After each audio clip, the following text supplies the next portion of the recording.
2025. Finance Minister of the biggest democracy in the world is a lady, and many of the world's top financial institutions are driven by women leaders. You'd expect women investors to have a much stronger presence as far as capital markets is concerned. Yet, only 17% of women participate in India through the mutual funds route and just 24% through direct equities. While many women know the importance of financial independence, actions often lag. As we celebrate Women's Day 2025 with the theme Accelerate Action, it's the perfect time to spotlight the need for women to take control of their financial future. Today, I'm joined in by Lakshmi Iyer. She's the CEO of Investment and Strategy at Kotak Alternate Asset Managers Limited. In her previous role, she was the CIO of Debt at Kotak Mutual Fund. While she constantly number crunches in the investment meetings and the boardrooms, she can also give the Bollywood journalist a run for their money. She simplifies fixed income like none other in the industry. So she's here to share insights on the strategies, mistakes, and how can we break the inertia. Thank you, Lakshmi, for joining us, and it's a pleasure to have you back. Hi, Megha. Thank you so much for having me today.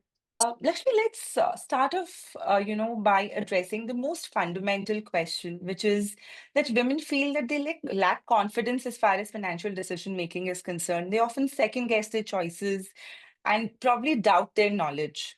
How do we go about cultivating a long-lasting financial confidence, even if someone is new to investing? And while the most common answer is that you work with a trusted financial advisor, what most people do not know is how do they kind of ensure that the financial advisors is aligned to their, objectives, and what are the different techniques that they can use to probably assess their expertise?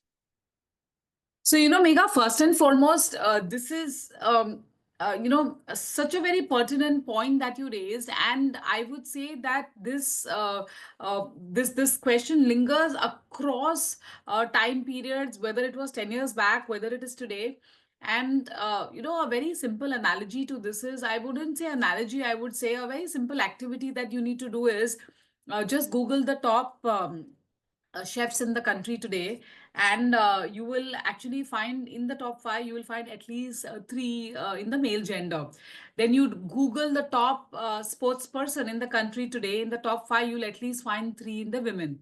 What I'm trying to tell through this example is that when you are not prototyping a particular role which is gender based, incrementally we all take flights. I keep hearing more and more women voices from the cockpit as well.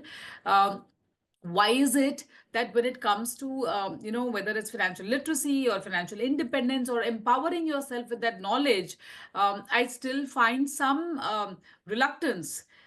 The answer to that, or the solution to that, is that if you do not plunge, you really do not know what is going to be the depth of the pool, or what is going to be what's in it for you.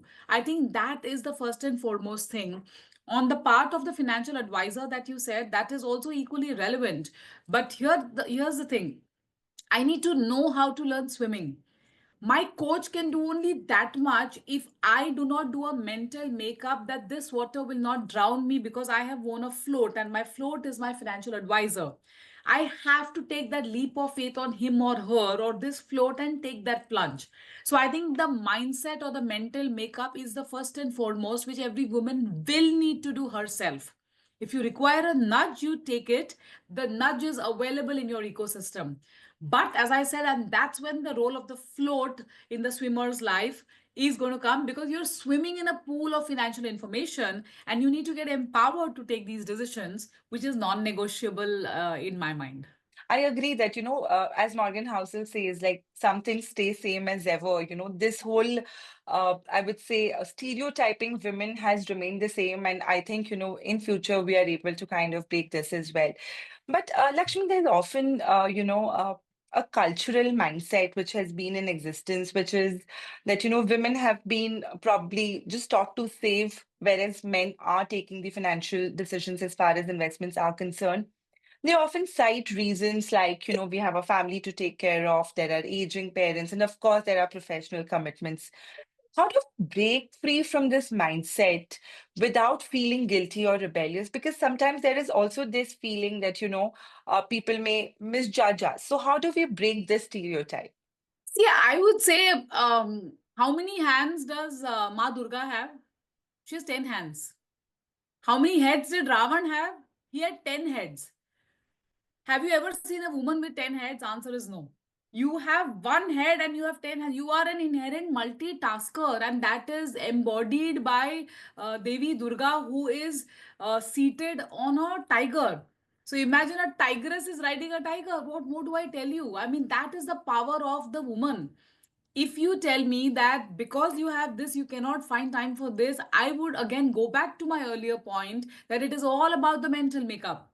You have to tune yourself to tell that we all have 24 hours, and this is important ingredient.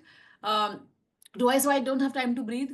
Because I know if I don't breathe, I'm not going to exist or I'm not going to live.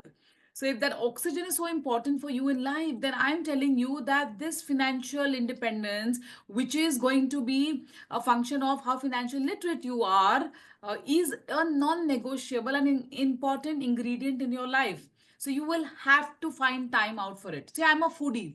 How much ever heavy food I eat, however greasy food I eat, I take time out in my stomach or my space to eat that small dessert. I have a sweet tooth, and it could be the size of the chocolate slab is one or three depending on how much food I've eaten, but that one I do have space.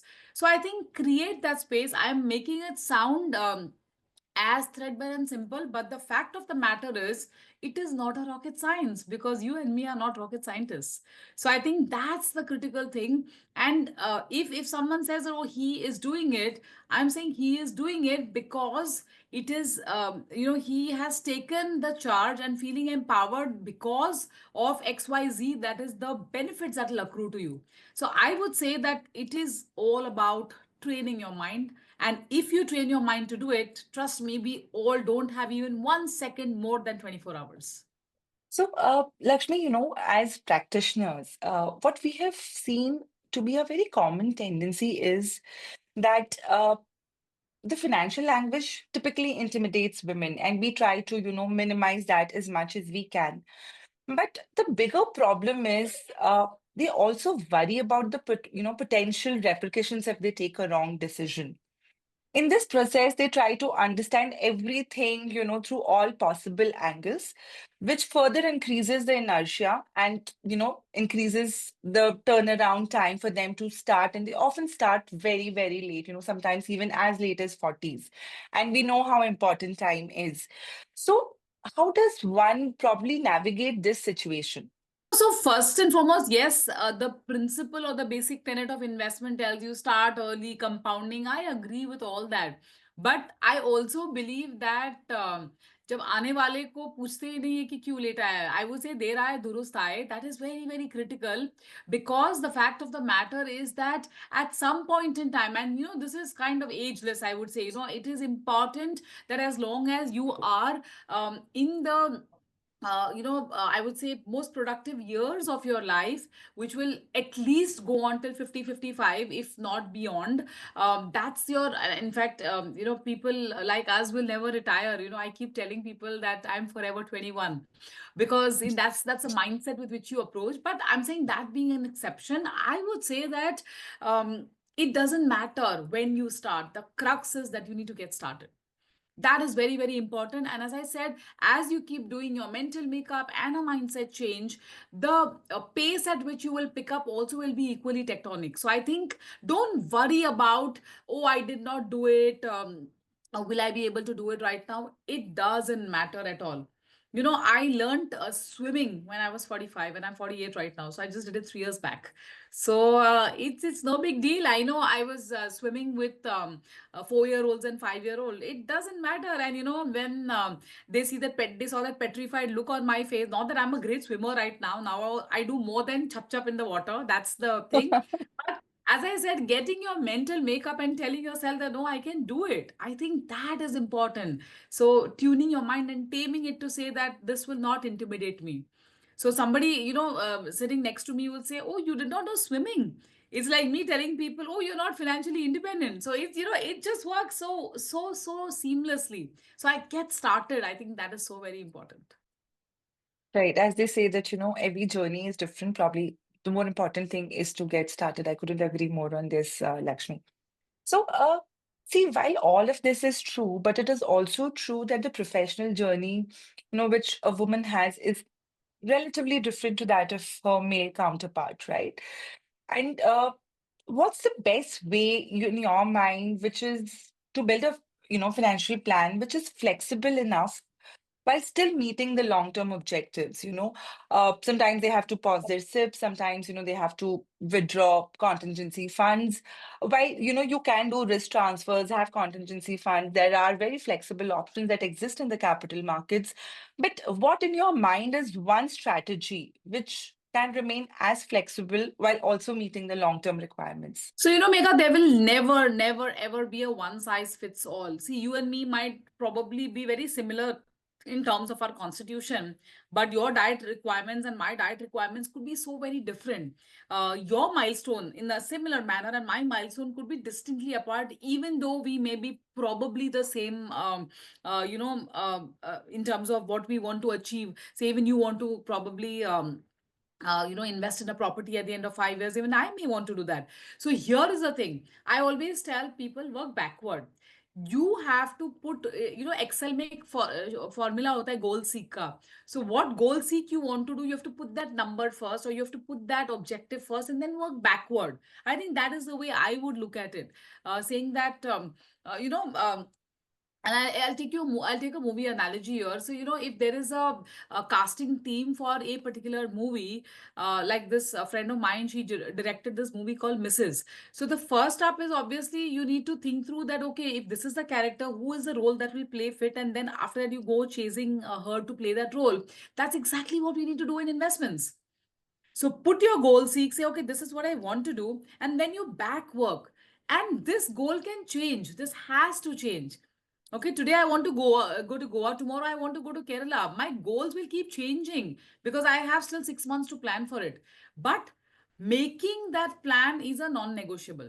The next thing you do, and that is where I bring in the role of a Sarathi, like you, where you say ki boss, now I know this is what is, now you are my confidant and I'm taking your help to tell ki boss, it's not that I do not know how to navigate, but with you my navigation will become just much more easier. Arjuna was lost in the battlefield.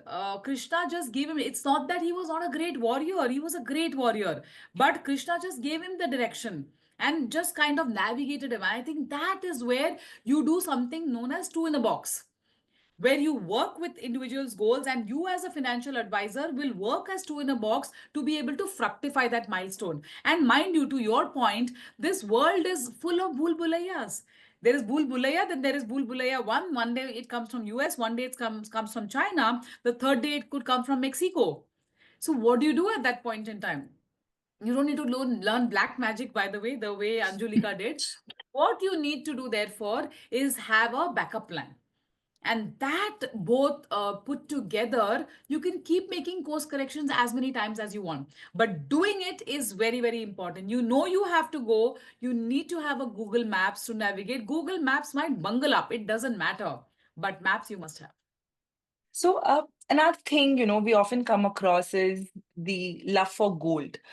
They often get very swayed away by the various gold schemes, that probably run in different stores, etc. They tell us that, we are buying gold for ourselves, for our children, and fortunately or unfortunately, gold has done well in the last 4, 5 years. And there's, of course, an element of recency bias which exists.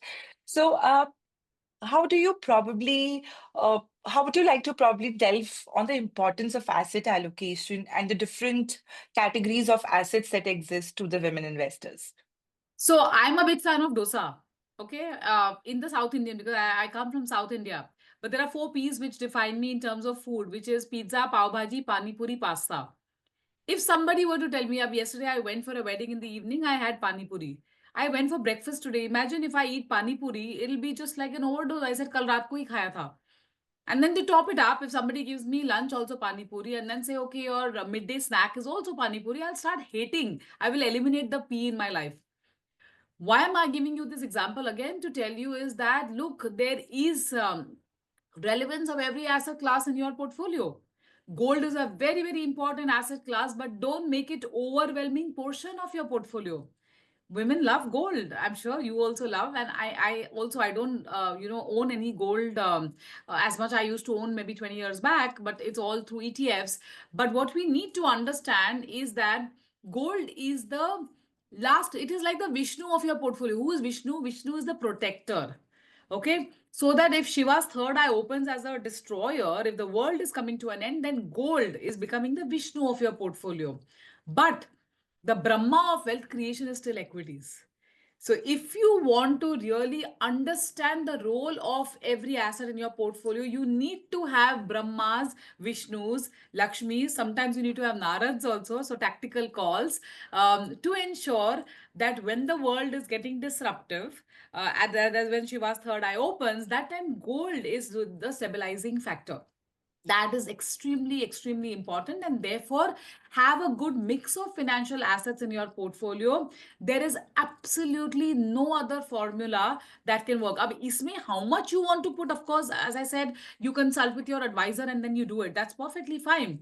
But don't make the mistake, just because I have a sweet tooth, I cannot start my day with rasgullas and end my day with rasgullas, because then inevitably my blood will be full of rasgullas and less of everything else, and therefore I end up getting diabetes. So I think don't let your financial plans get diabetic. Keep it as diversified, give it the right amount of nourishment and the nutrition that it requires. It's so very important. Lakshmi, again, there's again stereotyping saying that, women are typically risk averse or conservative. While I would disagree to this as an advisor, I have had, great women clients, who have taken adequate amount of risk which suits them. In your view, is this a myth or a reality? And, from your other hat, from your hat as a fixed income CIO, how did you channelize, inherent women skills like long-term thinking and patience to become a better professional fund manager? No, so Mega, it is a complete myth. You need to be mindful of the risk that you are taking. If you tell Mhm. me jump out of the window, that's a risk of losing your life. But if you tell me do a bungee jumping in South Africa, that's not a risk. That's a calculated thing. That is adrenaline rush. Both are jumping, right? But one is jumping without anything, without your mind. That is the difference between the risk. And I would say, after managing fixed income, say at the mutual fund, I'm also managing, for example, a private credit fund. Now they are a different plane. The risk perception is visibly different. But aren't you managing the risk? We raised $200 million. We are managing that. We are deploying the money. So all I'm trying to say is that some of these myths definitely require a lot of myth busting. And when you implement some of these practices in your fund management, which I've been doing all along, whether in the role as a CIO or now in the role as a CEO, by heart you're always an investment personnel, right? So that is very core and intrinsic to your DNA. Andhadhun risk, not acceptable. I would say, whether it is a male gender or female gender, that's not acceptable. And risk hai to ishq hai sounds good in movies. If you've seen the movie Scam, they say risk hai to ishq hai, lekin too much of love also hurts, right? So I think we need to be very careful. So I would say, um, I can say this for anybody, gender agnostic, but I would say that as women, you are trained or tuned, because you are doing that multi ball juggling, to take balanced risks. I think that is what is very, very important, which has to manifest eventually when you have to create that return for your stakeholder. So, Lakshmi, now, let's come to your story. And, would you like to share with us one success story and one failure, which kind of shaped your investment career and, your approach to investments in general? And how did you possibly, turn any failure of yours into an opportunity for growth? No, in fact, Megha, I always say success doesn't teach you as much. It's the failure which teaches you always. And I would say that that is the plinth of you to probably climb up on that and say that I want to top it up. Because if you're always used to successes, then who do you look back to? Then you always start thinking that, oh, I know it all. And that is when the doomsday recipe starts. So I think all along my investment journey, you're spanning across 25 years, there have been hits, there have been misses.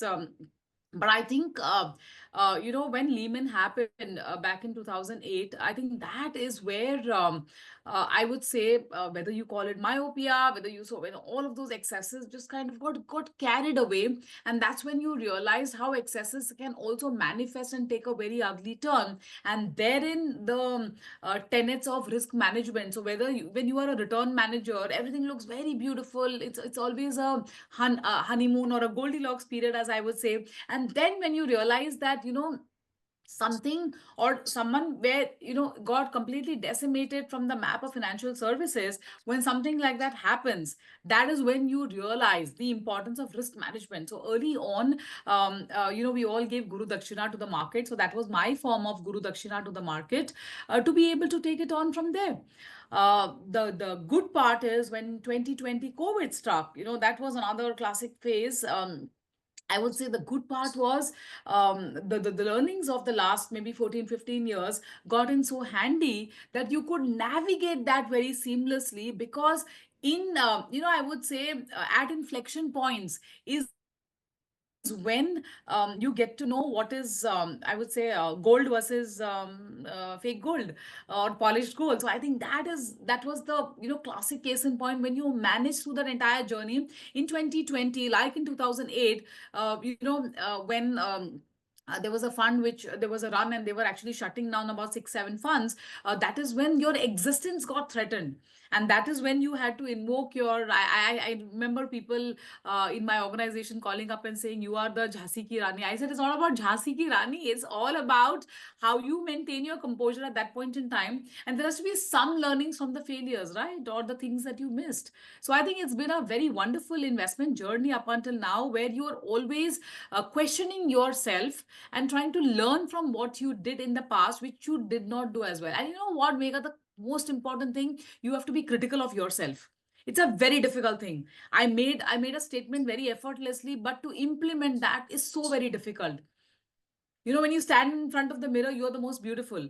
But when you have to tell yourself that these are where there are chinks in the armor, it requires a lot of mental agility to tell yourself that you're not as good. I think that's important. Lakshmi, as much as we don't like it, but often, whenever you step out for these conferences, meetings, etc., as women leaders, you're often asked about how do you manage, your personal commitments with your leadership responsibilities.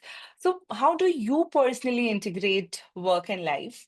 And are there any breakthrough strategies or coping mechanisms that you have probably made your Bible over the last 25 years that you've been working? I tell them work hard, party harder. That's what I tell them. Don't take your life so seriously, because we all are living in the moment. Very, very important. And, you know, anything, if you write six, it can be nine to me, right? Any movie, you might look at it from a critical lens and say, "Ye to bakwas picture thi," and I might say, "Oh, wow, this it's an amazing movie." So it's all perception. It's all what we perceive out of it.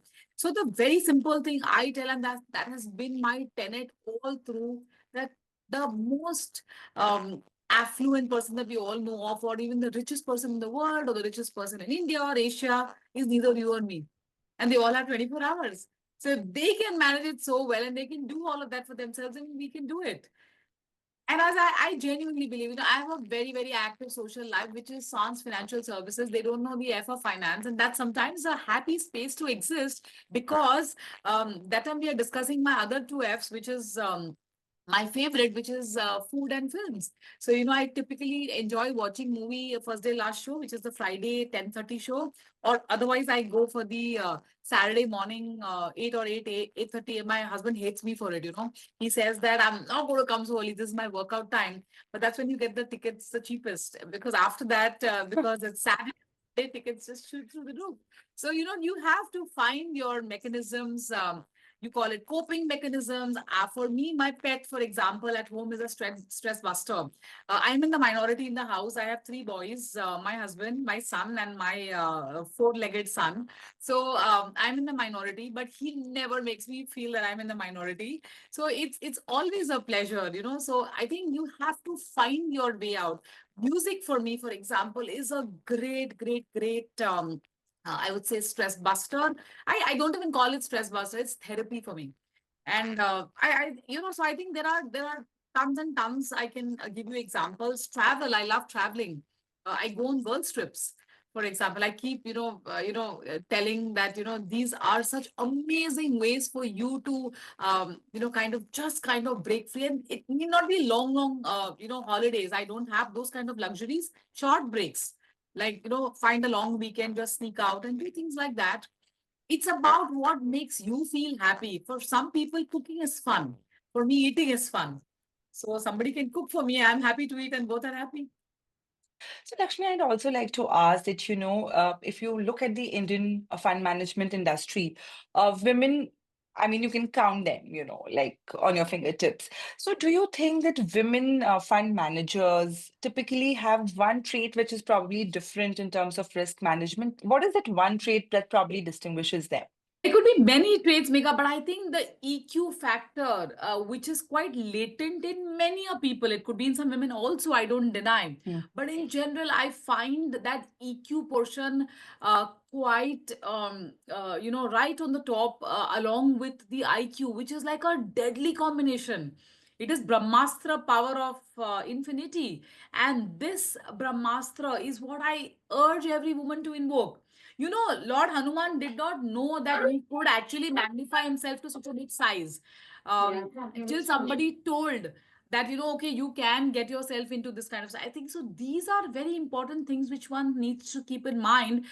You do not know what you are capable of till the time you actually go and plunge into it. So I think fund management. Is also about having the right balance. I mean, intellectually motivated we all are. I mean, that's a essential ingredient for fund management, to be successful, or investment management. But EQ is something which you cannot deny for sure. I completely agree with you. And, there's this very interesting article I was reading, by Nick Murray, and he said that, the single most factor which distinguishes any advisor or anybody on the fund management is, how empathetic you are. And I think, you're largely alluding to that as well. So now that you are here, we're going to probably end the conversation with a quick round of fun rapid fire. So who are better investors, men or women? Both. Both. Very, very diplomatic. I would say women are better financial advisors. So, if you could only invest in one asset class for the next 10 years, what would it be? Equities. Okay. What's your investing style in one word? For me, investment is fun and investment is very boring. So I would say boring, fill it, shut it, and forget it. Right. What's the most ridiculous piece of financial advice you've ever heard? सब पैसा gold में लगा दो. सब पैसा gold में लगा दो. Okay. Uh, if you weren't in finance, what career would you have pursued? Professor. And I think you would have been a great fun professor. Your all the younger students would have absolutely loved you for, the lovely anecdotes that you bring on the table. What's your guilty pleasure, Lakshmi? Oh, I love, okay, guilty pleasure. Oh my God, there are so many. I love cheese and chocolates cheer me up. So anytime you want to please me, just get me chocolates and cheese and I'm all yours. Yeah, and I thought Bollywood would also make it to the list and probably, work out because in spite of all your love for desserts that you have alluded to so many times, I mean, you're one of the fittest. And one finance fun fact. Finance, fun fact. Oh, there are so many that, if you just missed a few days in the last, 25, 30 years of investing, your returns actually would have been zero. And we're all used to seeing that compounding of 13, 14%. But that's only because you have not timed the market, but you've been just kind of Lage Raho Munna Bhai equivalent. So Lage Raho Investor Bhai kind of thing. That's the reason. Great, Lakshmi. Thank you so much, for sparing out some time and talking to us. I think it was fun. It was filled with fun anecdotes of mental makeup. De rahe, durust hai. Making the plan is non-negotiable. Have a trusted advisor. Have a backup plan. Brahma of wealth creation will always be equities, and that coming from a fixed income CIO, I think everybody needs to give it some special attention. Risk management is very important. IQ plus EQ is a deadly combination. With that, Lakshmi, thank you so much once again. I wish you a very, very illustrious stint with Kotak Alternate Asset Management, and I'm sure you'll do well in whatever you choose to do. Awesome, Mega. Thank you so much. It was super fun doing this with you. Thank you so much. Bye. Take care.